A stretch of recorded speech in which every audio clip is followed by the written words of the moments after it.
नमस्कार, आपका बहुत-बहुत स्वागत है हमारे चैनल द फार्मा कोर्स 2.0 पे। तो आज के लेक्चर में हम पढ़ने वाले हैं फार्माकोलॉजी का चैप्टर नंबर 12 जो कि है कीमोथेराप्टिक एजेंट्स। तो इस चैप्टर में हम कीमोथेराप्टिक एजेंट्स के बारे में पढ़ेंगे। इस सब्जेक्ट के 11 चैप्टर्स हमने कंप्लीट कर लिए हैं। अगर आपने उनके लेक्चर्स नहीं देखे होंगे तो आप हमारे चैनल पर जाकर देख सकते हैं। और अगर आपको हमारी ये कोशिश अच्छी लगती हो तो प्लीज़ हमारे चैनल को लाइक करिए, अपने दोस्तों के साथ भी शेयर करिए और नए हैं तो सब्सक्राइब करिए। तो यहाँ पर हम पढ़ेंगे कीमोथेराप्टिक एजेंट्स के बारे में। कीमोथेराप्टिक एजेंट्स मतलब क्या होता है, कोई भी डिसीज कंडीशन है उसको ट्रीट करने के लिए केमिकल्स का यूज़ किया जा रहा है। मतलब ऐसे ड्रग्स जो कि केमिकल्स से बने हुए हैं उनका यूज़ किया जा रहा है, तो उनको हम बोलते हैं कीमोथेराप्टिक एजेंट्स। तो इनके बारे में हम यहाँ पर देखेंगे। सबसे पहले हम सिलेबस में देख लेते हैं कि इस चैप्टर में हमें कौन कौन से टॉपिक कवर करने हैं। हमारा चैप्टर नंबर 12 है कीमोथेराप्टिक एजेंट्स। इसमें हम सबसे पहले पढ़ेंगे इंट्रोडक्शन। कीमोथेराप्टिक एजेंट्स मतलब क्या होता है, इसका इंट्रोडक्शन हम यहाँ पर देखेंगे। Basic principle of chemotherapy of infections. तो जो भी इन्फेक्शंस होते हैं उनमें कीमोथेराप्टिक एजेंट्स यूज़ किए जाते हैं, तो उनके बेसिक प्रिंसिपल्स क्या होते हैं उनके बारे में देखेंगे। देन नेक्स्ट हम देखेंगे इन्फेस्टेशन एंड न्यूप्लास्टिक डिसीज़। इन्फेक्टेशन मतलब क्या होता है, न्यूप्लास्टिक डिसीज मतलब क्या होता है, उनके बारे में देखेंगे। देन नेक्स्ट हम देखेंगे classification, dose, indication and contraindication of drug belonging to following classes. तो यहाँ पर हमें कुछ क्लासेस दिए गए हैं, उनका क्लासिफिकेशन देखेंगे और उस क्लासिफिकेशन में जो भी ड्रग्स आते हैं उनके डोज, इंडिकेशन और कॉन्ट्राइंडिकेशन हम यहाँ पर देखेंगे। तो कौन कौन से क्लासेस हमें यहाँ पर दिए गए हैं, कौन कौन से क्लासेस हमें यहाँ पर पढ़ने हैं उसके बारे में देखेंगे। सबसे पहले पढ़ना है हमें पेनिसिलिन्स के बारे में। देन नेक्स्ट हम देखेंगे सेफेलोस्पोरिन्स के बारे में। देन नेक्स्ट है aminoglycoside, fluoroquinolones, macrolide, tetracycline, sulfonamide, anti tubercular drugs, anti fungal drugs, antiviral drugs, anti amoebic agents, anti helminthics, anti malarial agents, anti neoplastic agents. तो ये सारे क्लासेस हमें इस चैप्टर में पढ़ने हैं। इन सारे क्लासेस के जो ड्रग्स होते हैं उनके रिलेटेड इन्फॉर्मेशन हमें यहाँ पर देखनी है। तो आइए स्टार्ट करते हैं चैप्टर नंबर 12 कीमोथेराप्टिक एजेंट्स। सबसे पहले हम कीमोथेराप्टिक एजेंट्स से रिलेटेड कुछ इन्फॉर्मेशन देखेंगे, इसका इंट्रोडक्शन देखेंगे। The word chemotherapy nowadays usually refer to cancer treatment, but its historical meaning is broader. तो जो कीमोथेरेपी वर्ड है वो ज़्यादातर कैंसर के ट्रीटमेंट के लिए यूज़ किए जाते हैं, क्योंकि जो कैंसर के ट्रीटमेंट होता है उसमें केमिकल्स का यूज़ किया जाता है। मतलब जो एजेंट्स होते हैं, जो भी ड्रग्स होते हैं जो केमिकल से बने हुए होते हैं उनका ज़्यादातर यूज़ किया जाता है कैंसर को ट्रीट करने के लिए। तो कीमोथेरेपी इस वर्ड को हम देखें तो इसको ज़्यादातर कैंसर के ट्रीटमेंट के लिए यूज़ किया जाता है, पर इसका हिस्टोरिकल मीनिंग क्या होता है, ब्रॉडर, ये इसका मीनिंग होता है। In the simplest sense chemotherapy is the treatment of an ailment by chemicals, especially by killing organism। तो अगर कीमोथेरेपी के बारे में देखें हम यहाँ पर, तो कीमोथेरेपी मतलब क्या होता है, ट्रीटमेंट ऑफ अलाइनमेंट। तो मतलब किसी भी कंडीशंस को, किसी भी डिसीज कंडीशन का ट्रीट करना बाय केमिकल्स, मतलब केमिकल्स के थ्रू उनको ट्रीट करना, स्पेशली बाय किलिंग ऑर्गेनिज्म। तो स्पेशली इसमें क्या होता है, जो ऑर्गेनिजम्स होते हैं उनको किल करने के लिए इन केमिकल्स का यूज़ किया जाता है। जो भी ऑर्गेनिजम्स होते हैं जिसकी वजह से अलग अलग डिसीज कंडीशंस ऑकर होते हैं, तो उनको किल करने के लिए जो केमिकल्स का यूज़ किया जाता है उसी को हम कीमोथेरेपी बोलते हैं। The first modern chemotherapeutic agents was arsphenamine, an arsenic compound discovered in 1909 and used to treat syphilis। तो जो फर्स्ट मॉडर्न कीमोथेरेप्टिक एजेंट था वो कौन सा था, आर्सफ्रेनामाइन था, जो कि आर्सेनिक का कंपाउंड है जिसको 1909 में डिस्कवर किया गया है और ये सिफाइलिस इस कंडीशन को ट्रीट करने के लिए यूज़ किया जाता है। Most commonly, chemotherapy acts by killing cells that divide rapidly, one of the main property of most cancer cells।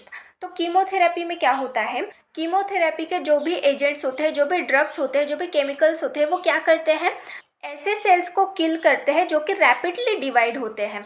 ऐसे सेल्स जो कि रैपिडली डिवाइड होते हैं हमारी बॉडी में, उनको किल करने के लिए कीमोथेरेपी का यूज़ किया जाता है। और ये जो डिवाइड होने की, रैपिडली डिवाइड होने की प्रॉपर्टी होती है, ये कैंसर सेल की होती है।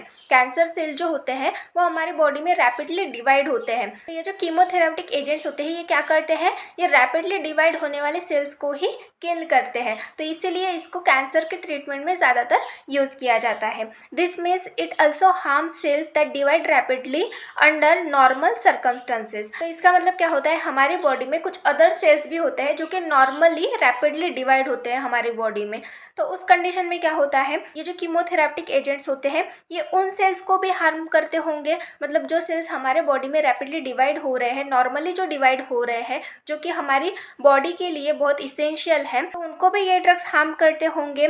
This result in most common side effects of chemotherapy like, जो हमारे नॉर्मल डिवाइड होने वाले सेल्स हैं उनको ये कीमोथेराप्टिक एजेंट जो है वो किल करते हैं। इसकी वजह से कुछ साइड इफेक्ट्स दिखते हैं, उनके बारे में देखेंगे। सबसे पहला है माइलोसप्रेशन। तो माइलोसप्रेशन मतलब क्या होता है, decrease production of blood cells. Blood cells का प्रोडक्शन जो है वो डिक्रीज होता है।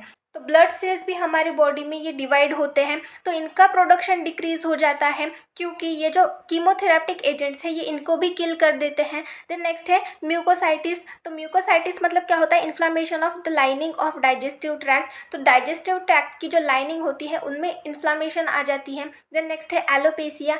एलोपेसिया मतलब हेयर लॉस। तो हेयर लॉस भी होता है, कीमोथेरेपी का ट्रीटमेंट जब शुरू होता है तब हेयर लॉस बहुत ज़्यादा होता है। तो इस तरीके से ये साइड इफेक्ट्स होते हैं कीमोथेरेपी के।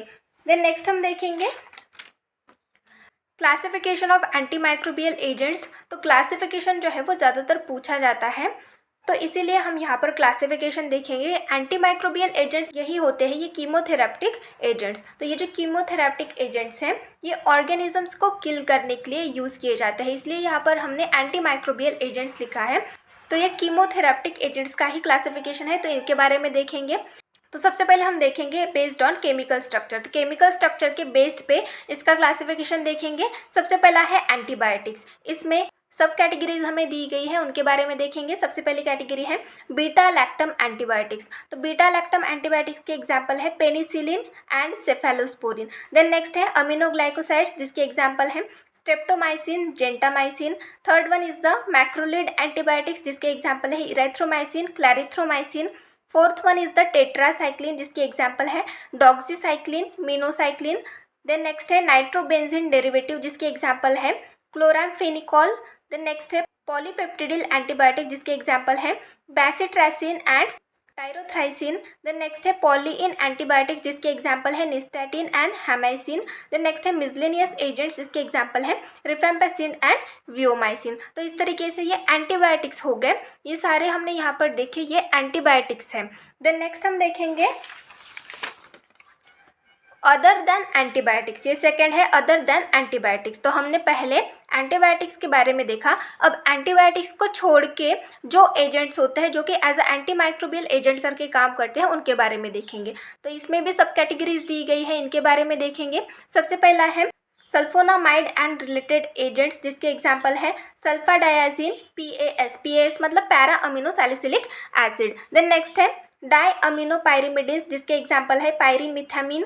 देन नेक्स्ट है क्विनोलोन्स एंड फ्लोरोक्विनोलोन्स, जिसके एग्जांपल है norfloxacin and ciprofloxacin. Then next है नाइट्रोफ्यूरैन डेरिवेटिव्स, जिसका एग्जांपल है फ्यूराजोलिडोन। देन नेक्स्ट है नाइट्रोइमिडाजोल्स, जिसके एग्जांपल है metronidazole and tinidazole. Then next है इमिडाजोल डेरिवेटिव, जिसके एग्जांपल है miconazole and clotrimazole. Then next है निकोटिनिक एसिड डेरिवेटिव, जिसका एग्जांपल है आइसोनियासिड। देन नेक्स्ट है मिसलेनियस एजेंट, जिसका एग्जांपल है इथेम्बुटोल। तो इस तरीके से ये पूरा क्लासिफिकेशन हो गया एंटीमाइक्रोबियल एजेंट्स का।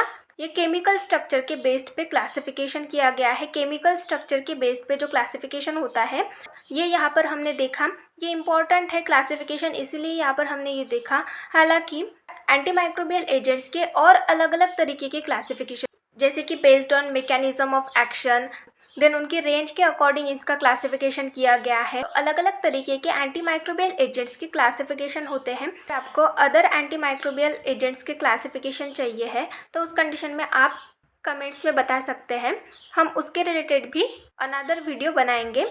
जो भी एंटीमाइक्रोबियल का क्लासिफिकेशन होता है वो अलग अलग तरीके का होता है। हमने यहाँ पर केमिकल स्ट्रक्चर्स के बेस्ड पे देखा क्योंकि ये इंपॉर्टेंट होता है, इसलिए यहाँ पर हमने केमिकल स्ट्रक्चर के बेस्ड पे ही देखा है। अगर पेपर में ऐसा पूछा गया कि क्लासिफिकेशन लिखिए एंटीमाइक्रोबियल एजेंट्स का केमिकल स्ट्रक्चर के बेस्ड पे, इस तरीके से आप ये लिख सकते हैं अगर नॉर्मली आपको बोला गया कि एंटी माइक्रोबियल एजेंट्स का क्लासिफिकेशन लिखिए, तो उस कंडीशन में आप अदर क्लासिफिकेशंस भी लिख सकते हैं, कोई भी क्लासिफिकेशन आप लिख सकते हैं। इसीलिए अगर आपको वो क्लासिफिकेशंस भी देखने होंगे तो आप उस तरीके से हमें कमेंट में बता दीजिए, फिर हम उन क्लासिफिकेशंस का अलग एक वीडियो डालेंगे। तो इस तरीके से क्लासिफिकेशन होता है एंटी माइक्रोबियल एजेंट्स का। देन नेक्स्ट हम देखेंगे basic principle of chemotherapy of infections. तो कीमोथेरेपी जो कि इन्फेक्शंस में यूज़ की जाती है, मतलब बैक्टीरियल इन्फेक्शन हो गया, वायरल इन्फेक्शन हो गया, तो उन इन्फेक्शन में कीमोथेरेपी यूज़ की जाती है। उनके कुछ बेसिक प्रिंसिपल्स होते हैं, उनके बारे में देखेंगे। सबसे पहला है मेक अ डायग्नोसिस। तो जो भी कंडीशन है सबसे पहले उसको डायग्नोस करना। कोई भी कीमोथेरेपी स्टार्ट करने से पहले जो भी डिसीज़ है, जो भी कंडीशन है, उसको डायग्नोस करना। साइट ऑफ एक्शन क्या है, मतलब जहाँ पर इन्फेक्शन हुआ है वो साइट कौन सी है, ये सारी चीज़ें चेक करना, ये सबसे पहला प्रिंसिपल होता है। देन नेक्स्ट है removal of barrier for cure. अगर कोई बैरियर है, मतलब कोई ऑब्स्ट्रक्शन है, तो उस कंडीशन में उसको सबसे पहले रिमूव करना, ताकि अगर हम कीमोथेरेपी कर रहे हैं तो उसकी वजह से कोई साइड इफ़ेक्ट्स ना हो। देन नेक्स्ट है decision that whether chemotherapy is really necessary. Then decision लेना कि जो भी कीमोथेरेपी है वो ज़रूरी है, या फिर हम अदर ट्रीटमेंट से जो भी कंडीशन है वो ठीक कर सकते हैं क्या नहीं, ये पहले सोचना और फिर डिसीजन लेना। देन नेक्स्ट है सिलेक्ट द बेस्ट ड्रग। जो भी इन्फेक्शन है उसको देख के एक बेस्ट ड्रग सिलेक्ट करना जो कि इफ़ेक्टिवली उस इन्फेक्शन के अगेंस्ट एक्शन दिखा सके।